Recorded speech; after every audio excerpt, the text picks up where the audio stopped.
Good morning students. मेरा नाम सुष्मिता ओझा है। क्रैक पीसीएस में मैं आपका स्वागत करती हूँ। अगर आपको मेरा वीडियो अच्छा लगता है तो आप इसे लाइक कीजिए, सब्सक्राइब कीजिए और अपने फ्रेंड्स के साथ शेयर कीजिए। और कोई भी क्वेरी हो तो आप कमेंट बॉक्स में लिख सकते हैं। चलिए स्टार्ट करते हैं। बौद्ध धर्म के संस्थापक गौतम बुद्ध को माना जाता है। बौद्ध धर्म का मतलब होता है प्रज्ञावान अथवा जागृत। प्रज्ञावान या जागृत का मतलब होता है जो सारी इच्छाओं को समाप्त कर चुका है। ठीक है, चलिए आगे बढ़ते हैं। बुद्ध के बचपन का नाम सिद्धार्थ था। इनका गोत्र गौतम था। पिता का नाम सुद्धोधन था जो कपिल वस्तु के शाक्य कुल के मुखिया थे। इनकी माता का नाम महामाया था। सिद्धार्थ को जन्म देते वक्त महामाया की मृत्यु हो गई थी, मतलब इनकी माँ की मृत्यु हो गई थी। इनका जन्म कपिलावस्तु के निकट लुम्बिनी नामक स्थान पर 563 ईस्वी में हुआ था, यानी कि 563 ईसा पूर्व बीसी में इनका जन्म हुआ था। कहाँ? लुम्बिनी में। लुम्बिनी अभी कहाँ है? नेपाल में है। बुद्ध के गर्भधारण का प्रतीक हाथी को माना जाता है। इनके जन्म के समय ही वह भविष्यवाणी हुई थी कि यह या तो श्रेष्ठ राजा बनेंगे या सन्यासी। इस कारण इनके पिता ने बाहरी दुनिया से इनको वंचित रखा। लेकिन एक बार घूमते हुए इन्होंने 4 चीज़ों को देखा। वो 4 चीज़ क्या थी? पहला जो था, एक बूढ़े व्यक्ति को देखा था इन्होंने, एक रोगी को देखा था, एक मृत व्यक्ति को देखा था और चौथा सन्यासी को देखा था। ठीक है, सन्यासी को देखकर बुद्ध को अपार संतोष हुआ और एक रात जब इनकी पत्नी यशोधरा, इनकी पत्नी का नाम यशोधरा था, ने पुत्र राहुल को जन्म दिया। इनके पुत्र का नाम राहुल था। उसी रात अपने साथी चन्ना और घोड़ा कंथक के साथ अपना गृह त्याग कर दिया। क्वेश्चन आता है कि इन्होंने जब घर त्यागा था तो इनके दोस्त का नाम क्या था? तो इनका दोस्त का नाम चन्ना था और उस घोड़े का नाम क्या था? तो कंथक था। याद रखिएगा। गृह त्याग की घटना महाभिनिष्क्रमण कहलाती है। महाभिनिष्क्रमण कहलाती है। बुद्ध के जीवन से संबंधित कुछ प्रतीक चिन्ह है, आइए देख लेते हैं। जन्म का इनका प्रतीक चिन्ह है कमल या हाथी। कमल व हाथी भी बोला जा सकता है। गृह त्याग का प्रतीक चिन्ह है घोड़ा। ज्ञान का प्रतीक चिन्ह है पीपल, बोधि वृक्ष। निर्वाण का प्रतीक चिन्ह है पद चिन्ह। मृत्यु का स्तूप। समृद्धि का शेर। यौवन का सांड। बुद्ध ने सबसे पहले अलाकाराम से योग की शिक्षा प्राप्त की तथा इसके पश्चात उद्रक रामपुत्र से सांख्य दर्शन की शिक्षा प्राप्त की, लेकिन इन्हें संतोष नहीं मिला।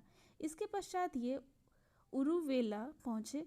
यहाँ इन्होंने 5 सन्यासियों के साथ तपस्या की जिसका उद्देश्य दुख के रहस्यों को जानना था, लेकिन वे सफल नहीं हो पाए। ठीक है, इसके उपरांत बुद्ध गया गए, जहाँ निरंजना नदी, जो कि अभी की फाल्गु नदी है, के तट पर अवस्थित पीपल वृक्ष के निकट सुजाता नामक कन्या के हाथों से खीर के रूप में भोजन ग्रहण किया और उसी वृक्ष के नीचे यह प्रण करके बैठे गए कि जब तक वे दुखों के रहस्यों को नहीं जान लेते वो उस वृक्ष के नीचे से उठेंगे नहीं। ठीक है, अंततः 49वें यानी कि 49वें दिन बुद्ध को ज्ञान की प्राप्ति हुई और उनके जितने भी क्वेश्चंस थे उसके उनको उन क्वेश्चंस के जवाब मिले।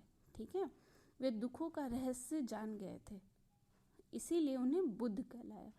और उन्हें गौतम बुद्ध इसलिए कहा जाता है क्योंकि उनकी माता की मृत्यु हो गई थी तो उनकी मौसी ने उन्हें पाला था। उनकी मौसी से उनके पिताजी ने शादी कर ली थी। इनकी मौसी का नाम भी पूछा जाता है तो इनकी मौसी का नाम था गौतमी प्रजापति या गौतमी भी बोला जाता है। ठीक है, चलिए आगे देखते हैं। बौद्ध धर्म में इनका ज्ञान प्राप्ति की घटना को निर्वाण कहा जाता है। गौतम बुद्ध ने सबसे पहले सारनाथ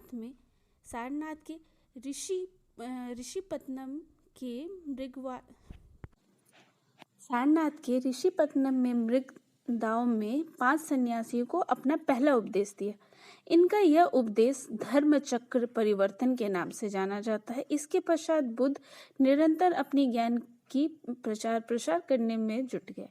वे वर्षा के 4 माह उदज गुफा को बोला जाता है में निवास करते थे, जो आगे चलकर विहार कहलाया। विहार से ही बिहार बना है। वो सब भी हम लोग आगे पढ़ेंगे जब बिहार के बारे में पढ़ेंगे तो। ठीक है, चलिए आगे देखते हैं।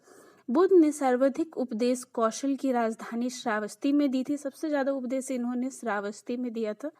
ठीक है, और इनका अंतिम वर्षावास वैशाली में बीता।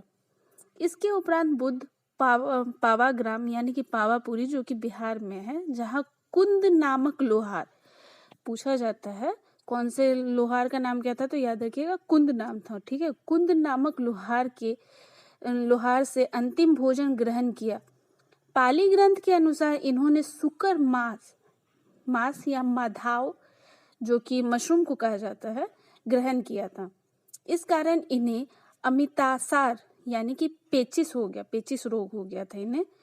और जब ये मलल की राजधानी कुशीनगर पहुंचे तब इनकी मृत्यु हो गई। धीरे धीरे इनको पेचिस रोग हुआ था, तो धीरे धीरे इनकी तबीयत खराब होने लगी थी, जिसके कारण जब ये मलल की राजधानी कुशीनगर पहुंचे तो इनका देहांत हो गया। देहांत का मतलब इनका जो देहांत है वो 80 वर्ष में हुआ था, 483 ईस्वी में। ठीक है, 80 वर्ष की अवस्था में इनकी मृत्यु हो गई थी। गौतम बुद्ध की मृत्यु के पश्चात उनके अवशेषों के रूप में राखों को विभिन्न स्थानों पर भेज दिया गया। ठीक है, जब इनकी मृत्यु हुई तो उनके जो अवशेष थे, उनके जो राख थे, उनको विभिन्न स्थानों पर भेज दिया गया। इन्हें धरती के अंदर गाड़ कर स्तूप का निर्माण किया गया। जैसे पाटलिपुत्र नरेश अजातशत्रु ने राजगीर पर्वत पर बौद्ध स्तूप का निर्माण कराया था। किसने कराया था? तो अजातशत्रु ने करवाया था। कहाँ करवाया था? तो राजगीर में। ठीक है, मौर्य शासक अशोक ने सांची और बरहुत के स्तूप का निर्माण कराया था। सांची हम लोग सब जानते हैं कि यह मध्य प्रदेश में है।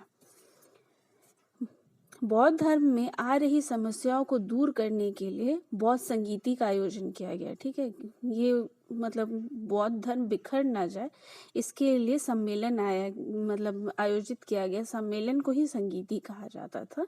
ठीक है, गौतम बुद्ध की मृत्यु के बाद संगीति आयोजन की गई। टोटल 4 तरीके की इनकी संगीतियाँ हुआ करती थी। ठीक है, मतलब बौद्ध धर्म में 4 संगीतियाँ हुई हैं। पहली संगीति जो है वो राजगीर में हुई थी। जिस साल गौतम बुद्ध का निधन हुआ था उसी साल हुई थी, 483 में, राजगीर में, अजातशत्रु के शासनकाल में। ठीक है, और इसके जो अध्यक्ष थे उनका नाम था महाकश्यप। दूसरी संगीति जो है वो वैशाली में हुई थी और ये हुई थी 383 में, 383 ईसा पूर्व में हुई थी। और इसमें शासनकाल शासक जो थे उनका नाम था कालाशोक। ठीक है, और इनमें जो अध्यक्ष जिन्होंने किया था वो तो उनका नाम था साब कमीर।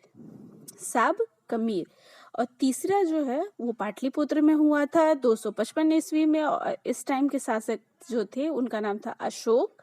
चौथी जो संगीति है ये 1ली शताब्दी में हुई थी और ये कश्मीर में हुई थी, जिसके शासक कनिष्ठ थे और इसकी अध्यक्षता की थी वसुमित्र ने। ठीक है, आज के लिए इतना ही। अब आगे हम लोग इसके दर्शन देखेंगे और हीनयान महायान सब कुछ हम लोग नेक्स्ट क्लास में देखेंगे। ठीक है, अगर आपको मेरा वीडियो अच्छा लगता है तो आप मुझे लाइक कर सकते हो, सब्सक्राइब कर सकते हो और अपने फ्रेंड्स के साथ शेयर कर सकते हो। अगर आपको कोई भी डाउट है तो आप कमेंट सेक्शन में लिख सकते हैं। Thank you.